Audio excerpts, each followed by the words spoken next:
Friends, ಇವತ್ತಿನ ಅದ್ಭುತ ವಿಡಿಯೋಗೆ ನಿಮ್ಮೆಲ್ಲರಿಗೂ ಆತ್ಮೀಯ ಸ್ವಾಗತ. ಫ್ರೆಂಡ್ಸ್, ಅಶ್ವಿನಿ ದೇವತೆಗಳು ಓಡಾಡುವ ಈ 20 ನಿಮಿಷಗಳಲ್ಲಿ ಯಾವುದೇ ಒಂದು ಚಿಕ್ಕ ಕೆಲಸ ಮಾಡಿದರೂ, ಏನೇ ಬೇಡಿಕೊಂಡರೂ ತಕ್ಷಣವೇ ನೆರವೇರುತ್ತದೆ. ನಿತ್ಯ ಜೀವನದಲ್ಲಿ ಕೂಡ ನಾವೆಷ್ಟೋ ಕೋರಿಕೆಗಳನ್ನು ಬೇಡಿಕೊಳ್ಳುತ್ತೇವೆ. ನಮಗೆ ಇದು ಬೇಕು, ಅದು ಬೇಕು ಎಂದು ಬೇಡಿಕೊಳ್ಳುತ್ತಲೇ ಇರುತ್ತೇವೆ.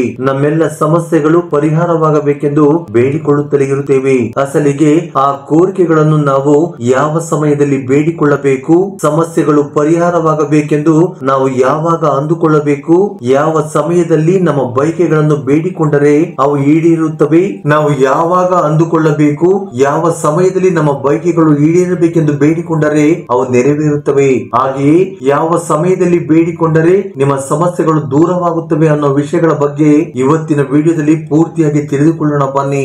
ಜೊತೆಗೆ ತಥಾಸ್ತು ದೇವತೆಗಳು ಯಾವ ಸಮಯದಲ್ಲಿ ಓಡಾಡುತ್ತಿರುತ್ತಾರೆ ಎಂದು ತಿಳಿದುಕೊಳ್ಳೋಣ ಬನ್ನಿ. ಆದ್ದರಿಂದ ಈ ವಿಡಿಯೋವನ್ನು ಎಲ್ಲಿ ಕೂಡ ಸ್ಕಿಪ್ ಮಾಡದೆ ಪೂರ್ತಿಯಾಗಿ ನೋಡಿ. ಅದಕ್ಕಿಂತ ಮೊದಲು ನಿಮ್ಮಲ್ಲೊಂದು ಸ್ಮಾಲ್ ರಿಕ್ವೆಸ್ಟ್, ಈ ವಿಡಿಯೋ ಒಂದು ಲೈಕ್ ನೀಡಿ ನಮ್ಮ ಚಾನೆಲ್ ಅನ್ನು ಸಬ್ಸ್ಕ್ರೈಬ್ ಮಾಡಿಕೊಳ್ಳಿ. ನಿಮ್ಮ ಸಕಲ ಕಷ್ಟಗಳು ಪರಿಹಾರವಾಗಿ ನಿಮ್ಮ ಇಷ್ಟಾರ್ಥಗಳು ಕೂಡ ನೆರವೇರಲಿ ಎಂದು ಜೈ ಶ್ರೀ ಅಶ್ವಿನಿ ದೇವತಾಯ ನಮೋ ನಮಃ ಎಂದು ಕಮೆಂಟ್ ಮಾಡೋ ಮೂಲಕ ನಿಮ್ಮ ಕೃತಜ್ಞತೆಯನ್ನು ತಿಳಿಸಿ. ಫ್ರೆಂಡ್ಸ್, ಅಶ್ವಿನಿ ದೇವತೆಗಳೇ ತಥಾಸ್ತು ದೇವತೆಗಳು. ಅಶ್ವಿನಿ ದೇವತೆಗಳು ಸೂರ್ಯಪುತ್ರರು. ಇವರು ಅವಳಿ ಮಕ್ಕಳು. ಇವರ ಸೋದರಿ ಉಷಾ ಹೀಗೆ ಇವರನ್ನ ಪ್ರತಿದಿನ ಬ್ರಹ್ಮ ಮುಹೂರ್ತದಲ್ಲಿ ಎಚ್ಚರಗೊಳಿಸುತ್ತಾರೆ.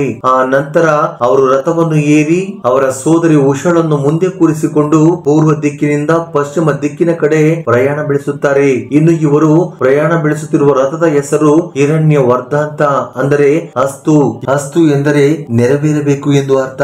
ಮನುಷ್ಯನು ಏನಾದರೂ ಅನ್ನಬಾರದ ಮಾತುಗಳನ್ನು ಪದೇ ಪದೇ ಹೇಳುತ್ತಿದ್ದರೆ ತಥಾಸ್ತು ದೇವತೆಗಳು ತಕ್ಷಣ ತಥಾಸ್ತು ಎನ್ನುತ್ತಾರೆ. ಈ ರೀತಿಯಾಗಿ ತಥಾಸ್ತು ಅನ್ನುವವರನ್ನೇ ತಥಾಸ್ತು ದೇವತೆಗಳು ಎಂದು ಕರೆಯುತ್ತಾರೆ. ಸೂರ್ಯನ ಹೆಂಡತಿಯಾಗಿರುವ ಸಂಧ್ಯಾ ದೇವಿ ಸೂರ್ಯನ ಶಾಖವನ್ನು ತಾಳಲಾರದೆ ಕುದುರೆಯ ರೂಪವನ್ನು ಧರಿಸಿ ಕುದುರೆಯ ಲೋಕಕ್ಕೆ ಹೋಗಿಬಿಡುತ್ತಾರೆ. ಆ ನಂತರ ಸೂರ್ಯ ದೇವನು ಕುದುರೆಯ ರೂಪದಲ್ಲಿರುವ ಸಂಧ್ಯಾ ದೇವಿಯನ್ನು ನೋಡಿ ತಾವು ಕೂಡ ಕುದುರೆಯ ರೂಪವನ್ನು ಧರಿಸುತ್ತಾರೆ. ಈ ರೀತಿಯಾಗಿ ಇವರಿಬ್ಬರ ಶೃಂಗಾರದಿಂದ ಜನಿಸಿದವರೇ ಅಶ್ವಿನಿ ಕುಮಾರರು. ಇವರನ್ನೇ ತಥಾಸ್ತು ದೇವತೆಗಳು ದೇವತಾ ವೈದ್ಯರು ಎಂದು ಕೂಡ ಕರೆಯುತ್ತಾರೆ.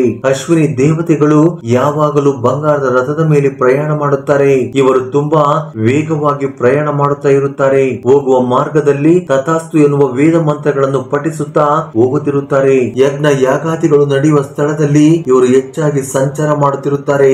ಅಶ್ವಿನಿ ದೇವತೆಗಳು ಕೈಯಲ್ಲಿ ಒಂದು ಬೆತ್ತವನ್ನು ಹಿಡಿದುಕೊಂಡು ಎಲ್ಲಿ ಯಜ್ಞ ಯಾಗಾದಿಗಳು ನಡೆಯುತ್ತಾ ಇರುತ್ತವೋ ಅಲ್ಲಿಗೆ ಹೋಗಿ ಯಜ್ಞ ಯಾಗಾದಿಗಳ ಸಮೀಪದಲ್ಲಿರುವ ಪೂಜೆ, ಅವುಗಳಿಗೆ ಸಂಬಂಧಪಟ್ಟ ವಸ್ತುಗಳನ್ನು, ಯಜ್ಞ ಯಾಗಾದಿಗಳನ್ನು ಮಾಡುವವರನ್ನು ಆ ಬೆತ್ತದಿಂದ ಮುಟ್ಟಿಕೊಂಡು ಹೋಗುತ್ತಿರುತ್ತಾರೆ. ಇದರಿಂದ ಯಜ್ಞ ಯಾಗಾದಿಗಳನ್ನು ಮಾಡುವುದರಿಂದ ವಿಶೇಷವಾದ ಪ್ರಯೋಜನಗಳು ದೊರಕಿ ಸಕಲ ಶುಭವು ದೊರೆಯುತ್ತದೆ. ಇತರರಿಗೆ ಒಳ್ಳೆಯದನ್ನು ಬಯಸುವವರು ಯಾರೇ ಆಗಿದ್ದರೂ ಅವರು ತಥಾಸ್ತು ಎಂದರೆ ಅದು ಖಂಡಿತವಾಗಿಯೂ ನೆರವೇರುತ್ತದಂತೆ. ಅಶ್ವಿನಿ ಕುಮಾರರು ಒಂದು ಕೈಯಲ್ಲಿ ಆಯುರ್ವೇದ ಗ್ರಂಥವನ್ನು, ಮತ್ತೊಂದು ಕೈಯಲ್ಲಿ ಅಭಯಾಸ್ತವನ್ನು ತೋರಿಸುತ್ತಾ ಓಡಾಡುತ್ತಾ ಇರುತ್ತಾರೆ. ನಮ್ಮ ಬಗ್ಗೆ ನಾವು ಏನಾದರೂ ಅಂದುಕೊಂಡರೆ ಅವರು ತಕ್ಷಣ ತಥಾಸ್ತು ಎನ್ನುತ್ತಾರೆ. ಅವರು ಹೆಚ್ಚಾಗಿ ಸಂಧ್ಯಾ ಸಮಯದಲ್ಲಿ, ಅಂದರೆ ಸಾಯಂಕಾಲದ ಸಮಯದಲ್ಲಿ ಓಡಾಡುತ್ತಿರುತ್ತಾರೆ ಎಂದು ನಮ್ಮ ಶಾಸ್ತ್ರಗಳು ಹೇಳುತ್ತವೆ. ಆದ್ದರಿಂದಲೇ ಯಾವಾಗಲಾದರೂ ಅನಾರೋಗ್ಯ ಸಮಸ್ಯೆ ಬಂದರೆ ಅಶ್ವಿನಿ ದೇವತೆಗಳಿಗೆ ಸಂಬಂಧಪಟ್ಟ ಮಂತ್ರವನ್ನು ಜಪ ಮಾಡಿದರೆ ಅನಾರೋಗ್ಯ ಸಮಸ್ಯೆಯಿಂದ ಹೊರಗಡೆ ಬರಬಹುದು.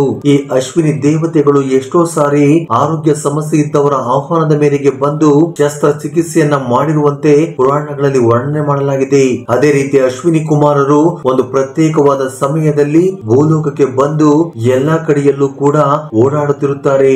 ಆ ಪ್ರತ್ಯೇಕವಾದ ಸಮಯದಲ್ಲಿ ಯಾರು ಈ ಸಮಸ್ಯೆ ಪರಿಹಾರವಾಗಬೇಕೆಂದು ಬೇಡಿಕೊಳ್ಳುತ್ತಾರೋ ಆ ಸಮಸ್ಯೆ ಖಂಡಿತವಾಗಿಯೂ ಪರಿಹಾರವಾಗುತ್ತದೆ. ಫ್ರೆಂಡ್ಸ್, ಇನ್ನು ಆ ಸಮಯ ಯಾವುದು ಅಂದ್ರೆ ಸಂಧ್ಯಾ ಸಮಯ.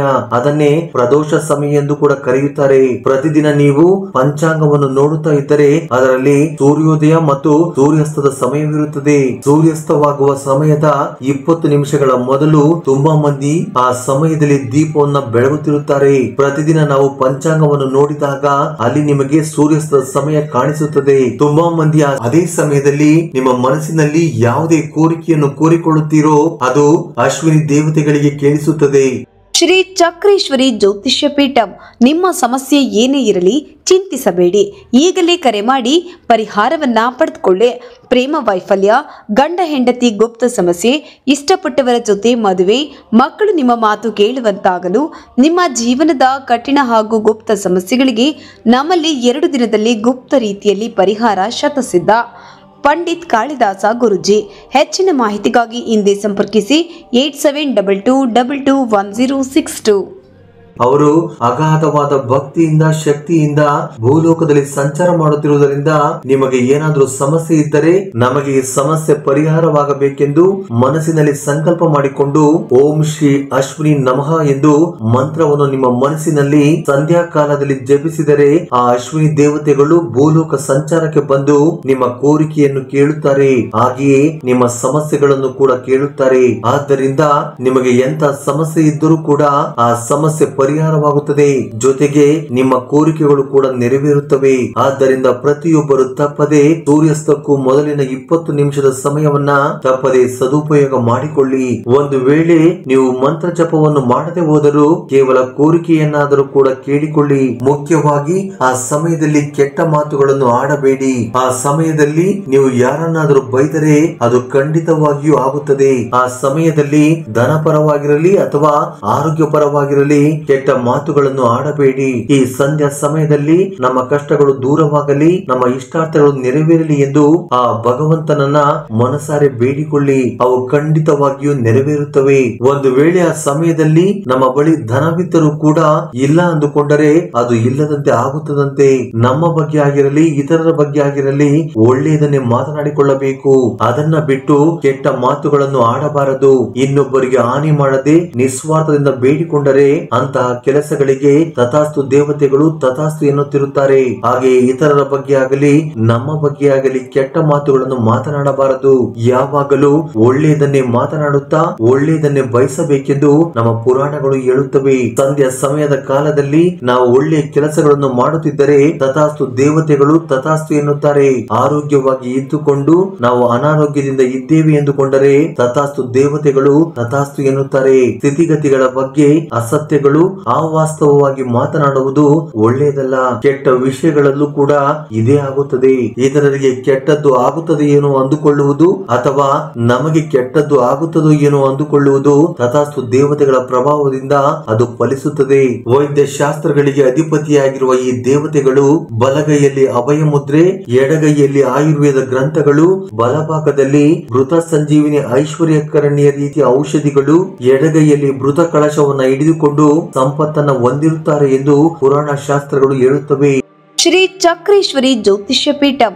ನಿಮ್ಮ ಸಮಸ್ಯೆ ಏನೇ ಇರಲಿ ಚಿಂತಿಸಬೇಡಿ, ಈಗಲೇ ಕರೆ ಮಾಡಿ ಪರಿಹಾರವನ್ನ ಪಡೆದುಕೊಳ್ಳಿ.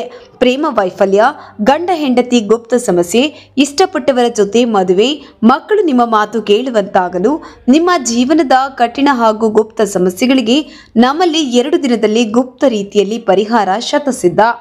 ಪಂಡಿತ್ ಕಾಳಿದಾಸ ಗುರುಜಿ. ಹೆಚ್ಚಿನ ಮಾಹಿತಿಗಾಗಿ ಹಿಂದೆ ಸಂಪರ್ಕಿಸಿ 8722221062. ಫ್ರೆಂಡ್ಸ್, ಈ ಅದ್ಭುತವಾದ ವಿಡಿಯೋ ಬಗ್ಗೆ ನಿಮ್ಮ ಅಭಿಪ್ರಾಯ ಅನಿಸಿಕೆಗಳನ್ನು ಕಮೆಂಟ್ ಬಾಕ್ಸ್ ಅಲ್ಲಿ ಕಮೆಂಟ್ ಮಾಡಿ. ಹಾಗೆ ಈ ವಿಡಿಯೋ ನಿಮ್ಗೆ ಇಷ್ಟವಾಗಿದ್ದರೆ ದಯವಿಟ್ಟು ಲೈಕ್ ನೀಡುವುದನ್ನು ಮರೆಯಬೇಡಿ.